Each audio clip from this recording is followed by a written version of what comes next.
This channel does not promote any violent, harmful, or illegal activities. All content provided by this channel is meant for an educational purpose only.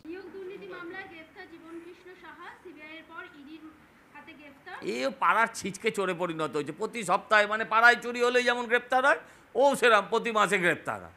আর প্রতিবার ও মোবাইলটাকে জলে ছুঁড়ে ফেলে। আমি তো আতঙ্কিত এদের জলে ছুঁড়ে ফেলা দেখি। যদি কালীঘাটের টালির নালায় যদি কোনো দিন রেড হয়, কোনো আস্ত লোকই হয়তো ঝাঁপিয়ে পড়বে ওর ওপরে, তাই না? মানে এদের ছাড়েই কেন, এদের ধরেই কেন, এটাও বুঝতে পারি না। প্রশ্ন যেটা, যে মোদি ফিরতেই 26-এ ভোটের আগে আবার তৎপর ইডি, 26-এর আগে বাংলায় ভোট পেতে বিজেপির ধরপাকড়। ইত্তেফাক, এটা ইত্তেফাক, কোইন্সিডেন্ট। পুজোর আগেই রাজ্যে একাধিকবার আসবেন মোদি এবং অমিত শাহ, পুজো উদ্বোধন করবেন। পুজোকে সামনে রেখেই কি ভোট প্রচার শুরু? আমি পুজো উদ্বোধন করবেন কি করবেন না এসব আমি জানি না। আর পুজোকে সামনে রেখে কেউ ভোটের প্রচার করবে বলে এটাও আমি মনে করি না।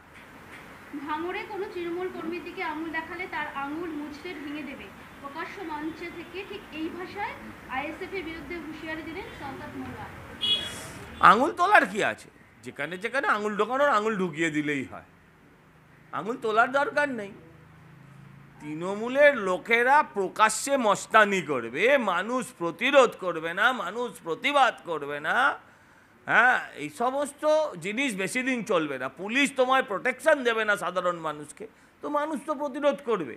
আর এরা বাজার গরম করতে এসব বলে, আঙুল তোলার দরকার নেই, আঙুল ঢুকিয়ে দিলেই হবে। নয়া 3টি মেট্রো পরিষেবা শুরু হয়েছে, বেড়েছে পুরনো করিডোরের পরিষেবাও, কিন্তু একই সঙ্গে চিন্তা বাড়ছে কলকাতা মেট্রো কর্মী সংকট নিয়ে। কারণ দীর্ঘদিন ধরে নিয়োগ স্তব্ধ, পরিষেবার সামাল দিতে কর্মী বদলি চলছে। এই সংকট মোচন হবে? এটা মেট্রো কর্তৃপক্ষ বলতে পারবে। হ্যাঁ, এটা মেট্রো কর্তৃপক্ষ বলতে পারবে। মেট্রো কর্তৃপক্ষ যখন এতদিন এক্সপ্যানশন করেছে, এত মানে মেট্রোর প্রত্যেক দিন আমরা ডেভেলপমেন্ট কলকাতা শহরে দেখেছি। সেই বরকত গনি খান চৌধুরীর আমল থেকে মেট্রো চলে আসছে আমাদের শহরে, ভারতবর্ষে প্রথম মেট্রো এখানে হয়েছিল। সব প্রবলেম সলভ হয়েছে, এটাও হয়ে যাবে, এটা নিয়ে চিন্তা করবেন না। দোকান দখলকে কেন্দ্র করে নিউ টাউনে তৃণমূলের গোষ্ঠী কন্দল, দুগোষ্ঠীর মধ্যে হাতাহাতি। রাজারহাট পাথরঘাটা গ্রাম পঞ্চায়েতের তৃণমূল সদস্যর স্বামীকে মারধর, বাঁশ লাঠি রড দিয়ে বেধড়ক মারধরের অভিযোগ দলের অপর গোষ্ঠীর বিরুদ্ধে। এটা তো স্বাভাবিক। ব্যাপারটা হচ্ছে কে খাবে আর কে খাবে না, তার লড়াই চলছে। হ্যাঁ, কেউ একদল খেতে বসেছে পাতে, আর একদল দূরে দাঁড়িয়ে আছে, এই তো লড়াই চলছে। হ্যাঁ, এটা স্বাভাবিক। শুনুন, এটা তো কোনো রাজনৈতিক দল নয়, কোনো রাজনৈতিক আদর্শে অনুপ্রাণিত হওয়া দল নয়। পুরো দলটাই হচ্ছে কামানোর জায়গা। ওদের জিজ্ঞাসা করবেন অকুপেশন, লিখবে তৃণমূল। হ্যাঁ, ওদের বায়োডাটা যদি লিখতে পারে যে অকুপেশন কি, তৃণমূল করি। কারণ তৃণমূলও কেন করে? তৃণমূলও করে পেটের দায়ে, সেটাই। ভাইয়ে ভাইয়ে কোন্দলে উত্তপ্ত ঠাকুরবাড়ি মতুয়াগড়ে। এবারে সাংসদ ভাইয়ের বিরুদ্ধে লড়াইয়ে বিধায়ক দাদা, দুজনেই পদ্ম শিবিরে। মতুয়াদের সিএএ নিয়ে কার্ড বিলির, এটা পারিবারিক ব্যাপার, এটা আমি কিছু বলবো না। দড়ির খাটিয়ায় অসুস্থ বৃদ্ধাকে হাসপাতালে নিয়ে যাওয়ার ভিডিও ভাইরাল। পশ্চিম মেদিনীপুর জেলার দাসপুরে গ্রামের রাস্তার বেহাল দশা। দাসপুর 1 ব্লকের নিজ নারাজল গ্রাম পঞ্চায়েতের সীমানার গ্রাম ধরে তুলল গ্রামের পথ সমস্যার করুণ বাস্তব। এটা কি এটা কি প্রথম চিত্র না এটা শেষ চিত্র? এ তো দৈনন্দিন চিত্র পশ্চিমবঙ্গে, এটা দৈনন্দিন চিত্র।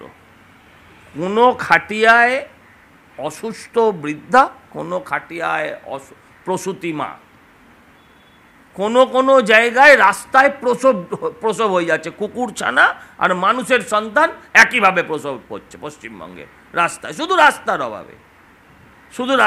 আর মুখ্যমন্ত্রী পথশ্রীর বিজ্ঞাপন দিয়ে 32 অল আউট করে বেঁকা মুখ দিয়ে ছবি দিয়ে দিচ্ছেন, রাস্তা হয়ে গেল। রাস্তায় বাইক রাখা নিয়ে বচসা, পুলিশ লেখা গাড়ি থেকে নেমে মারধর, রেহাই পায়নি মহিলারাও। হামলাকারীরা মদ্যপ অবস্থায় ছিল বলে অভিযোগ, খেয়াদহে উত্তেজনা। এটাই তো পুলিশের চরিত্র, এটাই তো রাজ্য পুলিশের সর্বস্তরের এটাই চরিত্র।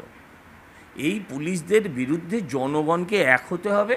হ্যাঁ, আর এই পুলিশদের বিরুদ্ধে জনগণকে ওই বাংলা মারের ব্যবস্থা করতে হবে।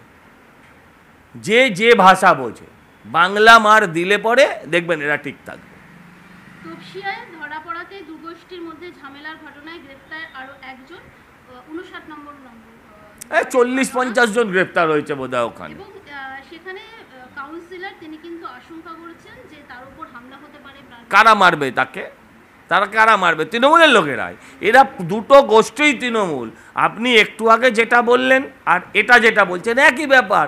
তৃণমূলের ঘরের লড়াই, কে খাবে আর কে খাবে না তার লড়াই, এ সারা রাজ্য জুড়ে চলছে। আচ্ছা, অমিত শাহর কিছু পয়েন্ট বলে ওটা কি লাগবে? জেল থেকে প্রধানমন্ত্রী মুখ্যমন্ত্রী সরকার চালাবে, এটা কি ঠিক? প্রশ্ন তুললেন অমিত শাহ। লালু প্রসাদ যাদবকে বাঁচাতে অধ্যাদেশ এনেছিল মনমোহন সরকার, সেই অধ্যাদেশ ছিঁড়ে ফেলেছিলেন রাহুল। সেই রাহুলই এখন বিলের বিরোধিতা করছেন। বিলের বিরোধিতার কারণ বলুন। বিল পাশ নিয়ে আত্মবিশ্বাসী কেন্দ্রীয় স্বরাষ্ট্রমন্ত্রী এবং বলছেন যে এভাবে কি এরা এই রাহুল গান্ধীর বাবা রাজীব গান্ধী, মা সোনিয়া গান্ধী, ঠাকুমা ইন্দিরা গান্ধী, তারা তো কংগ্রেসের বিরুদ্ধে লড়েছিলেন চিরকাল, সিপিএমের বিরুদ্ধে লড়েছিলেন। সিপিএম কোথাও তাকে রাক্ষসী, কোথাও রাহুল গান্ধীর বাবাকে বোফোর্সের চোর, নাকটা লম্বা করে কামানের নল বানিয়ে দিয়েছিল। এদের কোনো লাজ লজ্জা নাই। আজকে যেমন, আজকের পরিপ্রেক্ষিতে তেমন, এটাই হচ্ছে আজকের নীতি ওদের।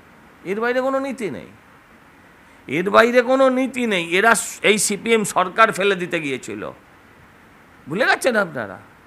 সেই সিপিএমের সাথে হাত মিলিয়েছে এই কংগ্রেসিরা। এই পাড়ায় বলে বেড়াতো 50,000 কংগ্রেস কর্মী, রক্ত সিপিএমের হাতে লেখা। সেই সিপিএমের হাতে হাত ধরে দাঁড়িয়ে আছে এখন এরা। রাহুল গান্ধীর কোনো পলিটিক্যাল ম্যাচুরিটি নেই। ভারতবর্ষের রাজনীতিতে 50 বছরে একটা লোক ম্যাচিওর্ড হয়নি। একটা লোকের নাম পাপ্পু বলে অভিহিত হয়েছে, এমনি এমনি তো হয়নি।